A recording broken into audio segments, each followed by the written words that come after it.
What is going on, everybody? Welcome to another episode of GLE. Hey, if y'all are listening out there in the GLE Nation, go ahead and share this show out. We really appreciate you sharing the show, and we only grow by word of mouth. So as you go, lead everything today. Share the show with somebody who could benefit. And if you haven't followed, subscribe already, I know many of you have. I appreciate it. I appreciate hearing feedback from all of you on the show. And yeah, go ahead and subscribe, follow, give it a rating, help boost this thing up in the ranks so other people can get it too.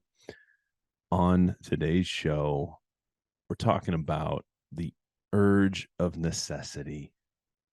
We're talking about the desire to create and how those two things are really what drive changes in mindset and cause the mind to grow. And you may be thinking, okay, I'm on a personal development journey, or I probably wouldn't be listening to this podcast.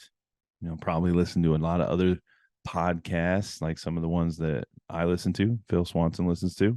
You're always working to develop yourself.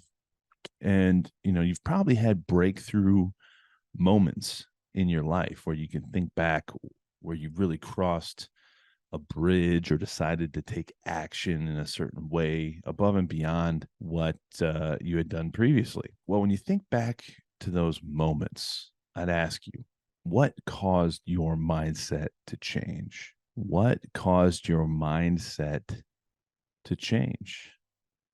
Was it an urge of necessity, or was it a desire to create? Because what Napoleon Hill asserts in his Laws of Success in 16 Lessons is that those two forces are really what causes the mind to grow. And as I think back, I'm reminded of my baseball days in college. You ever hear coaches yell at players? I remember my freshman year, I was playing first base. We were taking cuts from the outfield. I was taking cuts from the center fielder into home. And I was always a stud athlete in high school, captain of all the teams. It was in a very encouraging environment. Very rarely did Phil Swanson ever get yelled at. And I'm taking cuts, and we get throws in from the center fielder. And you're supposed to go out and get the throw, but the throws coming in were so bad that they were like one hopping like out by second base. And the first baseman's kind of like behind the pitcher's mound.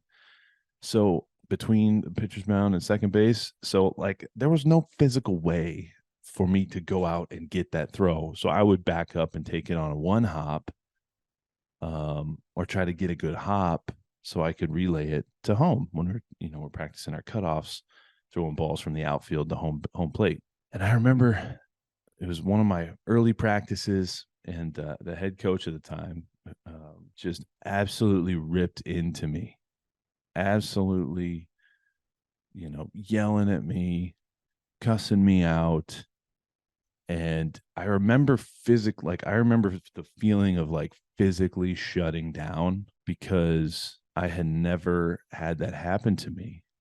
And I didn't understand like why is this guy yelling at me? Like I'm always doing my best. Like I felt like it was unfair, right? Like, okay, you're telling me to do this. I can't even physically do it. Like there's no way I could even get out there. Why are you yelling at me? I got defensive, I kind of shut down, and that's always been really something I've noticed as I've reflected and grown personally. It's and it's right along these lines. The urgent necessity is really the tendency to, silence or violence. Have you heard that before? We tend to silence or violence. Well, I think this urge of necessity really goes along with a violence type of mentality, with a the type of player who responds better to punishment than positive reinforcement or encouragement, if that makes sense. And so what happens is some of these entrepreneurs that you hear about, well, what caused them to go down that journey? Well, typically at some point, something pushed them over the edge. And Andy Frisella talks about the chip on your shoulder, right? Something, kind of stayed with them, and they gradually get this chip on their shoulder, and they get this urge of necessity of like, screw it, I'm going to make this happen. I'm going to do this. Right. And that's really what drives them. It's that urge of necessity. It's, people that like pressure, people that respond well to pressure. And then there's the other side, right? The other side is those people that have a desire to create. They respond well in a creative environment where they're given freedom to create, where they, these to me are more of the praise people, more of the encouragement people that respond well to encouragement. They respond well to, that positive reinforcement. They tend to silence, not violence, right? They shut down typically in pressure type situations, and everybody's different. I'm kind of talking about extremes. And, even the Donald Trumpster, right, talks about, I've heard him talk about just having an ability to handle pressure, and like him or hate him, I think we've seen that guy's ability to handle pressure, and he does it just about better than anybody I've ever seen do it. And it's impressive to be able to stand up in front of people and just be able to just take it, whatever comes your way, and not lose your cool, and, be able to respond, have your mind still function, be witty, be smart, be, know what to say in the right time. Have you ever had that moment where after a conversation, you're like, oh man, I should have said that, having the ability to be able to still have good mind function, not shut down when that pressure comes on. To me, that's a tremendous skill that can only be created through experience, through putting yourself in those pressure situations, through that practice of being in those situations. And so many people try to avoid those types of situations, right? It's like, okay, why'd this guy yell at me? I'm talking about baseball Phil again. Why is my coach yelling at me? I'm going to try to avoid having my coach yell at me. Well, when you do that, you end up playing scared, and you end up being timid, and you end up not saying what you're really thinking, and you end up not doing what you really probably should be doing or know you want to be doing. And anybody in sports knows, if you play scared, if you play on the defensive, right? Teams at the end of the games, prevent defense, right? Priscilla talks about this too. What happens? They end up losing. They get run over because they're playing scared. They're playing on the defense instead of being on the offense. And so as you're thinking about being a leader, as you're thinking about being a father, being a mother, maybe you're a leader in your job, maybe you own a company or leading teams of people in volunteer capacity, whatever it may be. One of the ideas that's really, really helped me is how can you create an environment of competition where, instead of putting direct pressure on people, right, where you got a coach yelling at people, which can work, right? It can work.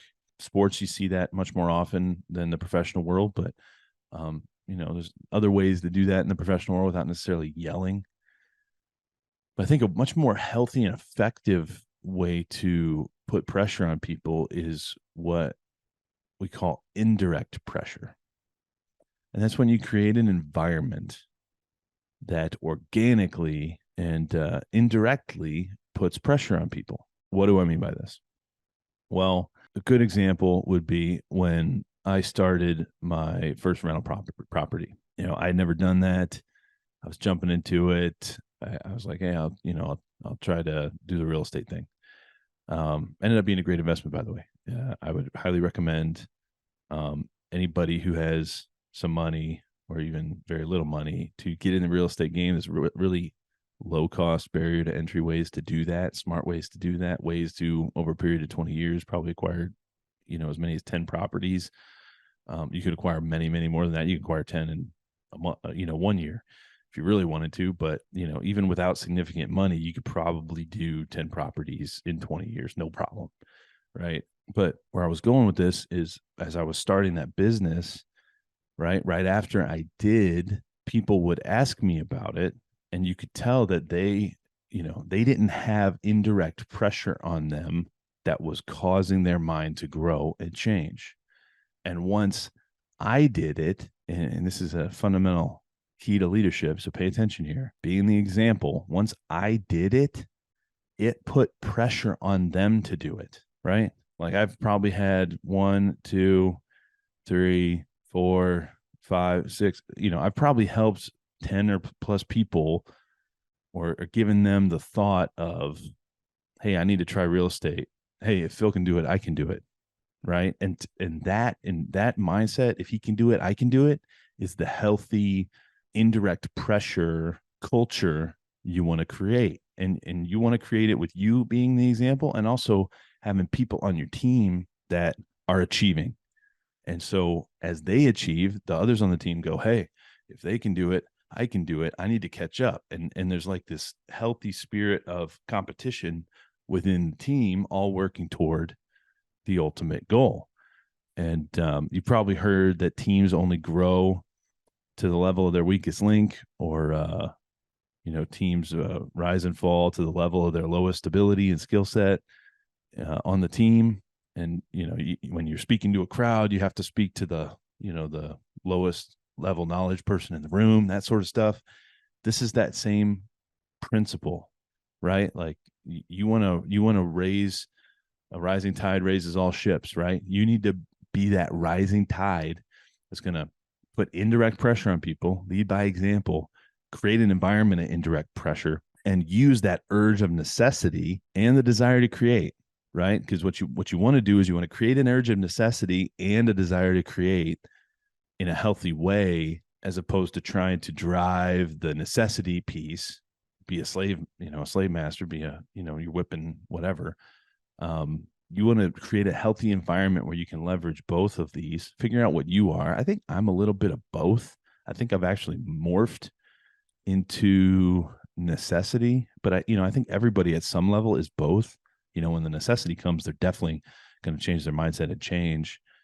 But also there's people I think that tend to respond better to the desire to create piece, that indirect, that the encouragement people, the people that don't respond well to negative self-talk, negative criticism. But how can you create an environment? I challenge you today, leaders out there. How can you be a better example? How can you leverage the urge and necessity and the desire to create in your life to drive a mindset change in yourself? And then how can you use that mindset change to be the example, to put indirect pressure on other people? And this really comes down to a fundamental thing that I'm learning on this personal development journey, and I see it in people that have failed relationships around me. If you want your situation to change, the way you do it is by changing yourself, because your environment and everyone you encounter is a direct mirror reflection of you and your mindset and your mental attitude. So I'd encourage you to take that responsibility, realize that you can change the world.